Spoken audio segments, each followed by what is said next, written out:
The dust settled. On the dirt road as Margaret's father's truck disappeared, beyond the horizon, leaving her standing at the gate of the Thornhill ranch with nothing but a worn suitcase and a heart full of dread. It was 1953, and in the small town of Dustridge, Nevada, arrangements like this weren't uncommon, but they were always whispered about behind closed doors. Margaret's father had made it clear that morning. The family needed the money, and Samuel Thornhill needed a wife. At 19, with skin the color of desert honey and eyes that held more intelligence than her eighth-grade education suggested, Margaret had become a transaction. Samuel stood on the porch, a weathered man of 42 with calloused hands and a face carved by sun and sorrow. Behind him, 5 pairs of eyes stared at her through the screen door like wild animals assessing a stranger. The children ranged from 4 to 14, and their mother had died 18 months earlier during a bitter winter. The town had been waiting to see who would be desperate enough to take on this ready-made family, and now they had their answer. The first week was torture. The children tested her constantly, putting salt in her coffee, hiding her belongings, refusing to speak to her at meals. The youngest, a girl named Ruthie, would cry for her real mama every night, and Margaret would stand outside the child's door, her own tears falling silently, unsure if she had the right to offer comfort. Samuel was distant and formal, treating her more like hired help than a wife. The ranch house was massive but falling apart, with peeling wallpaper and floors that groaned under every step.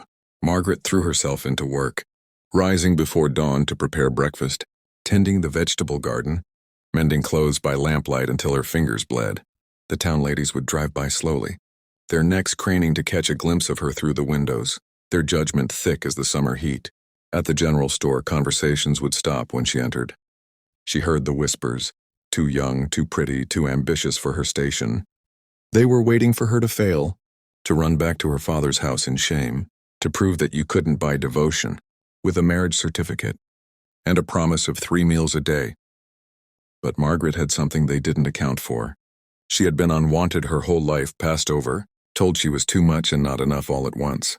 This ranch, these children, this silent man who looked at her like a puzzle he couldn't solve. They weren't going to break her. On the 15th night, she found 14-year-old James in the barn, trying to set a broken bone on a newborn calf.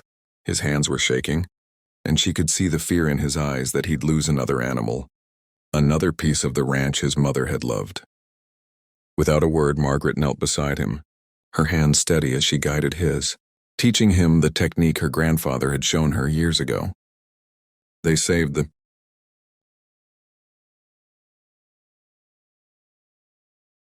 calf together, and when James looked at her with something other than hatred for the first time, she felt a crack in the wall around this family. The next morning, she found a wildflower on her plate at breakfast. No one claimed responsibility, but she saw 10-year-old Sarah quickly look away. Small victories, Margaret thought, pocketing the flower. Rome wasn't built in a day, and neither was a family. What she didn't know was that her real test was still coming, and it would arrive on a Thursday afternoon in the form of a black sedan carrying men in suits, men who would reveal a secret about the Thornhill ranch that would shake the entire town to its foundation. If you're hooked on Margaret's story and want to know what happens next, make sure to subscribe to our channel. Hit that subscribe button and turn on notifications so you never miss the incredible conclusion to this tale of courage, family, and secrets that changed everything. The men from the county assessor's office sat in the Thornhill living room like vultures circling a dying animal, their leather briefcases open to reveal documents that Samuel couldn't bring himself to read. Margaret brought them coffee with hands that didn't shake, even though her heart was hammering against her ribs. She had only been at the ranch for 3 weeks, but she recognized defeat when she saw it in her husband's eyes. The ranch was being foreclosed on. Samuel's late wife had taken out loans he didn't know about, trying to save the place during a drought, and the bills had finally come due. They had 30 days to vacate. The children, listening from the hallway, made small sounds of distress that cut through Margaret like knives. After the men left, Samuel sat at the kitchen table in silence for an hour before speaking. He told Margaret she could leave, that he'd understand, that this wasn't what she'd signed up for. The words hung in the air between them like smoke. Margaret looked at this broken man, at the children peering around corners with terrified eyes, at the ranch that had started to feel like something close to home, and she made a decision that would become legend in Dustridge. She had a secret of her own. Margaret could sing. Not just carry a tune, but sing with a voice that could make grown men weep and angels jealous. Her father had forbidden it, said it was sinful pride, but her grandmother had trained her before she died, recognizing a gift that came along once in a generation. That night, Margaret walked into town and straight into the Silver Dollar Saloon, a place no respectable woman entered. She made a deal with the owner. She would sing 3 nights a week, and he would pay her well enough to start chipping away at the ranch's debt. Word spread like wildfire. Within a week, the Silver Dollar was packed wall to wall every night Margaret performed.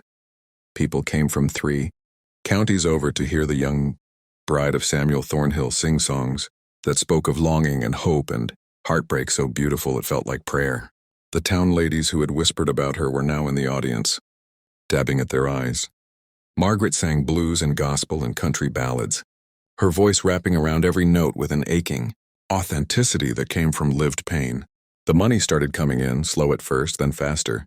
Samuel began showing up on her singing nights, standing in the back, his face unreadable. The children came too, their pride in her evident despite their initial resistance. But Margaret wasn't done.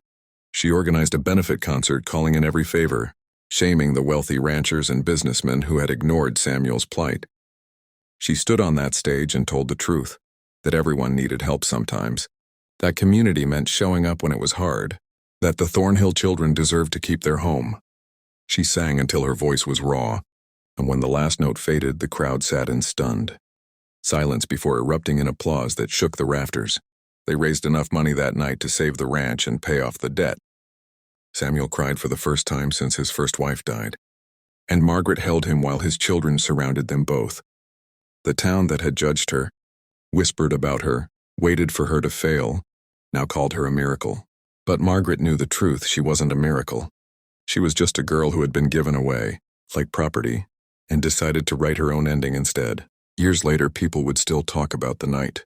Margaret Thornhill saved her family with nothing but her voice and her courage.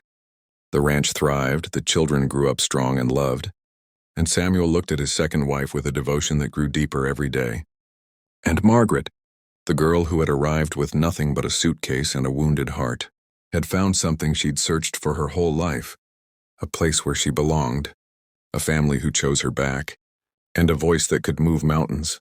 Don't miss our next incredible true story. Subscribe now and join thousands of viewers who love these powerful tales of ordinary people doing extraordinary things. Your next favorite story is just 1 click away, so hit that subscribe button and be part of our amazing community.